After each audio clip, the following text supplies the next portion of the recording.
Welcome to Veterans Health Hub, and today we're going to talk about exciting changes that are happening here at the VA Maryland healthcare system. And to talk about those changes is actually one of our changes. There are new Chief of Staff at the VA Maryland healthcare system, Dr. Vishal Vaghela. Hello, Dr. Vaghela. How are you? I'm great, Terry. How are you? Thanks for having me on the podcast. I'm just so privileged that this is a new position for you. You're hmm double dutying on a lot of things because you've been working here at the VA for many years. And Yep. so, I know that you have a lot going on. So I appreciate you making time for us. So let's sort of start at the beginning. What's your background? How did you come to the VA, I should say? Yeah. Well, thanks for asking. So, my journey at the VA actually started at the beginning of my medical training. When I started residency, which I did in internal medicine, I also trained at the VA hospital. About 50% of my work was done at the VA hospital. I would say that's really where I developed my love for taking care of veterans. It was just something that spoke to me. I don't know how else I could say it, just to serve the men and women who have served us and served our country. I loved interacting with the veterans, loved talking to them every day. And it was just became a passion of mine to spend my career taking care of those veterans. Um, That's awesome. So, I should tell everybody you're still double dutying. I mean, you're still doing patient rounds and you're still actually caring for patients. A lot of times people at the higher levels in management don't have time for that, but you're still making time for that. I do. Actually, I'm a trained hospitalist, which means that I see veterans who are admitted to our acute inpatient unit right here at Baltimore. And I've been a practicing hospitalist for 15 years. It's my first love, my first passion. Being in this position allows me to serve more veterans than I ever have before. The VA Maryland healthcare system serves over 60,000 veterans. And so I really enjoy it, and it's a lot of fun. And I look forward to every time I'm down on the wards interacting with the veterans directly. Yeah, I've seen you interacting with the veterans, and you do have quite a rapport, I think, at the bedside. And sometimes that's a kind of a big part of the relationship and the healing process and caring for people. Well, I appreciate you saying that. I love to be at the bedside, interacting with the veterans. I have a unique perspective where I can see the changes that we make, even from this office and see how it affects the day-to-day care, not only with our veterans, but also our staff. And it also gives me a chance to teach our residents and our fellows who are the next generation of doctors here in America. Yeah. Speaking of changes, one of your most current positions before chief of staff, you worked very directly with the Care in the Community initiative. Yeah. Can you talk about that? And maybe I'm sure that there are changes that you would have wanted to see had you had the position you have now. Absolutely. So, Care in the Community is a great program that we have. Anytime either a veteran chooses or they are waiting too long for to get care here at the VA Maryland healthcare system, we partner with our community partners so that the veterans can get care closer to their home and in a more timely fashion. Now, some of the challenges that we've had is how quickly we can get those veterans to care in the community. And some of the things that we've implemented since I've been here is we've really vamped up something called veteran self-scheduling. And what this means is as soon as a veteran gets their authorization that they've been given the clear, so to speak, to see a provider in the community, they can call and make their own appointment, Terry. They don't have to wait for us, which can take up to a couple of weeks to contact the veteran and negotiate an appointment between the veteran and the provider. The veteran can call, make the appointment with their preferred provider that's in the VA network, and just let us know, hey, I've scheduled my appointment with this physician, and we will take care of the rest for them. The other new exciting thing that we're doing is we're utilizing technology. So we've recently implemented a technology called external provider scheduling, where if our veterans need help getting their appointments scheduled, we are now able to directly schedule with certain providers directly there with the veteran into their clinics. And so both of these technologies, what this results in is veterans getting care faster, whether it's here at the VA Maryland healthcare system or in community care. Um, we're also implementing new processes to utilize technology that really streamlines how we are connecting with our veterans. So some of these are including having better phone lines and also utilizing secure messaging. So our veterans that are signed up for My HealtheVet, and I will encourage all my veterans out there to please sign on to My HealtheVet. You can secure message directly, not only with your provider here at the VA Maryland healthcare system, but also with our care in the community staff to help answer those questions about getting the care out there. That's great. And the last episode that we did of the podcast was with Dr. Jacoby talking about ambient AI and how Yeah. much that's going to streamline, help to streamline the whole patient experience and process. Absolutely. So we are going to continue to utilize every technology possible to better serve our veterans. And we want to be on the forefront of utilizing those new technologies that are coming out. Some of them are AI. And what ambient AI has done, and by the way, Terry, it has been a phenomenal rollout for ambient AI.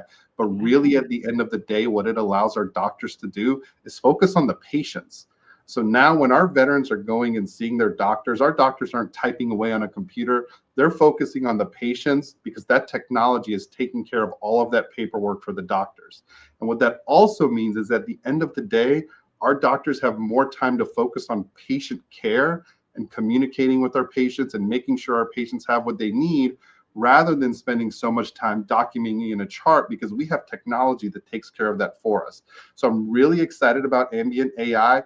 Not only are we planning on having it fully implemented in primary care by the end of June, but we're also looking at implementing it in other specialties as well, specifically in mental health and expanding it as much as we can. So have you been actually using it in your patient interactions yet?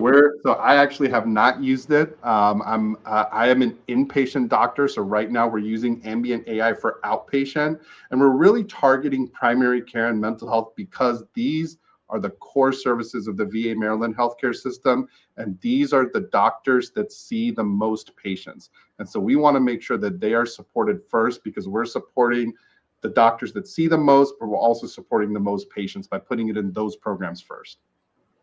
That's awesome. So I also am going to be interviewing maybe next month Dr. Bang, who is the chief of radiation oncology. She has a really exciting, brand new technology that's going to help Oh yeah. cancer patients.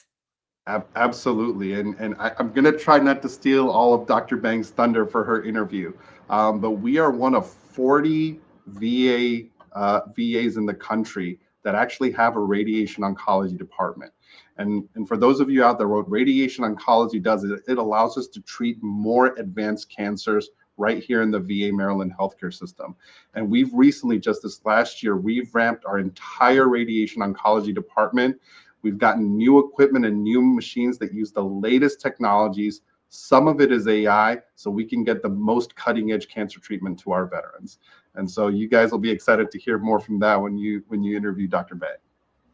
I really, really am. It just sounds like there's so many more options for our patients and Yeah. our veterans. And as you feel the same way I do. I mean, these very brave men and women, they deserve care that's second to none. And I've always been proud of the VA Maryland healthcare system because we're innovative at our healthcare system.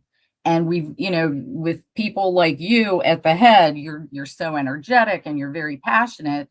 I think, we have great places that we can go. What do you see sort of down the road for us? What do you see sort of long-term goals for you?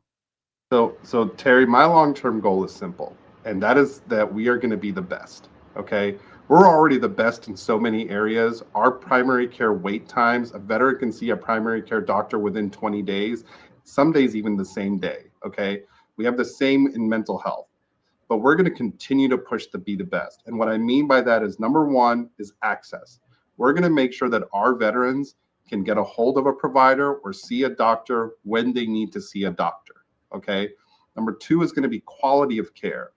Our goal is to provide the best quality of care for our veterans, and we provide great quality of care across the board. We have one of the lowest mortality rates for any hospital, and that is not only compared to other VAs, but compared nationally. But we're going to continue to push that. We're going to continue to push our quality on access, how we treat heart failure, how we treat respiratory diseases, and the way that we're going to continue to do the best quality is we're going to continue to partner with our academic affiliates. So one of our largest academic affiliates is the University of Maryland.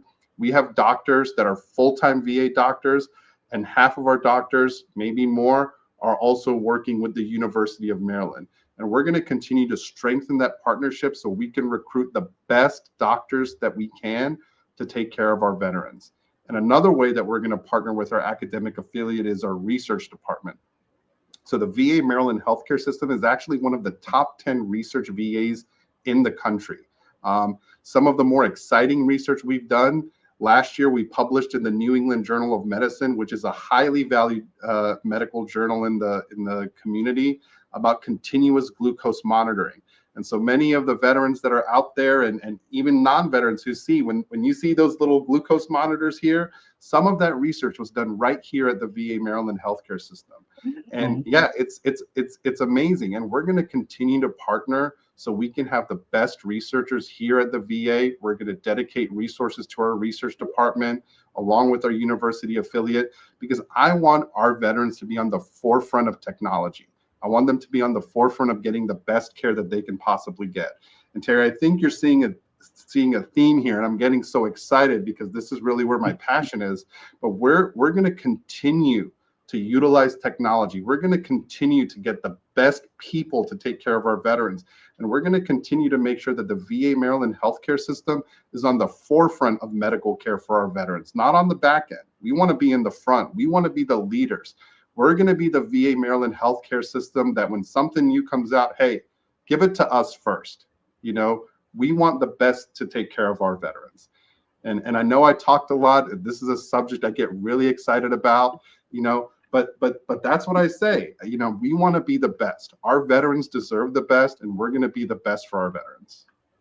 That's one thing that I love about working at the VA, because people don't understand that many of our clinicians, went to lots and lots of schooling and training and all the things, could really they could have a job at about any medical center in the whole country, but the ones like you who choose to use your skills and your knowledge to take care of veterans, that's a special calling. And I think we owe you a also thanks for doing that.